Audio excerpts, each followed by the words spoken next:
And super સહેલિયાથી ફરી એકવાર હું દીપા જે સ્મૂથ અને રેસા વગરનો રસ કાઢવાની સરળ રીત બતાવીશ. તો જે બી કેરી હોય એને આ રીતે પલાળી દેવી. પલાળવાથી કેરી પોચી પડી જાય છે અને રસ સરળતાથી નીકળે છે. પછી આ રીતે એના ચીરા કરી લેવા. ચીરા કરવા નાના મોટા કોઈ જ પ્રોબ્લેમ નથી, પણ બને ત્યાં સુધી આવા વાડકી જેવા મોટા મોટા ચીરા રાખવા જેથી ફટાફટ રસ નીકળે. એટલે બે બાજુથી આવા વાડકી જેવા અને સાઈડની ચીરીઓ આ રીતે બધી કેરીઓ કાપી લેવી. ગોટલા ઉપર જે છે એ પણ આપણે ચપ્પુ ફેરવીને બધો પલ્પ લઈ લઈશું. ગોટલા એકદમ ચોખ્ખા થઈ જશે. તો આ રીતે બધા ચીરા તૈયાર કરી લેવાના છે. આ રીતે થોડું ચેક કરી લેવું કે કંઈક જીવડું કે ઈયળ હોય તો. નોર્મલી કેરી હાથમાં પકડતા જ ક્વોલિટી ખબર પડી જાય. બગડેલી હોય તો આપણને ખબર પડી જ જાય છે. આ ઉપરથી છાલ કાઢી છે, પણ અંદરથી જુઓ સરસ છે. ઉપરથી થોડી છાલ કાળી પડી ગઈ હતી, પણ અંદરથી જુઓ સરસ છે. આ વ્હાઈટ પોર્શન થોડો મને લાગે છે કાઢવા જેવો, કાઢી નાખવાનો. એટલે કે આ રીતે જે તમને પોર્શન એવું લાગે કે કાઢી નાખવાનો છે તે કાપીને કાઢી લેવો. બાકી બધા ચીરા આ રીતે તૈયાર કરી લેવા. અને પછી ચીરા એકવાર તૈયાર થઈ જશે પછી તમારો રસ એકદમ તૈયારીમાં સમજો નીકળી જશે, એકદમ ફટાફટ. તો આ રીતે બધા ચીરા કાઢી લેવા. અને પછી રસ કેવી રીતે કાઢીશું તો જુઓ. આ રીતે કાણાવાળો ટોપો માર્કેટમાં સ્ટેનલેસ સ્ટીલનો મળતો હોય છે. ટોપાની સાઈઝમાં જે વાસણ ફિક્સ થઈ જાય એ રીતે આ રીતે સેટિંગ કરવું, જેથી ટોપો રસ કાઢતી વખતે હાલે ન. એ ન હોય તો આવી કણકી ચારવાની ચારણીમાં પણ તમે આ મેથડથી રસ કાઢી શકો છો. એનો ઉપયોગ પણ કરી શકાય. તો જુઓ, હવે આ રીતે છાલવાળો ભાગ ઉપરની બાજુએ અને પલ્પવાળો ભાગ નીચે રાખી, એટલે કે ચાણીમાં રાખી અને ખાલી આ રીતે ઘસવાના છે બધા ચીરિયાને.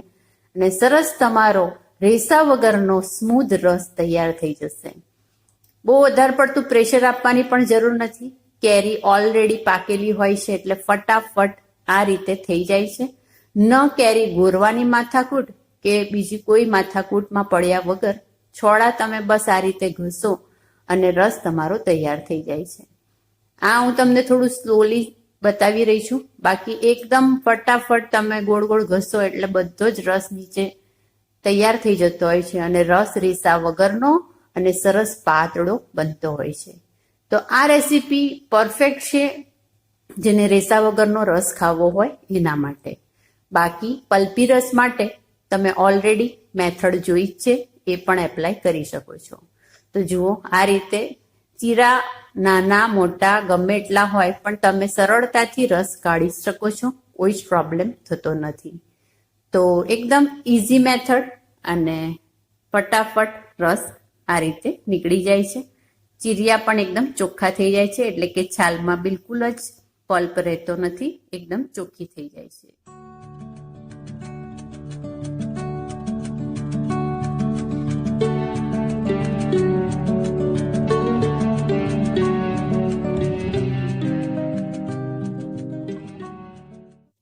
ગોટલા આ રીતે તમે ચપ્પુ ફેરવીને સાફ કરી લો અને પલ્પ બધો જે પડશે એ પણ તમે સહેજ હાથ ઘસશો એટલે સરસ રીતે એ પણ થઈ જતું હોય છે.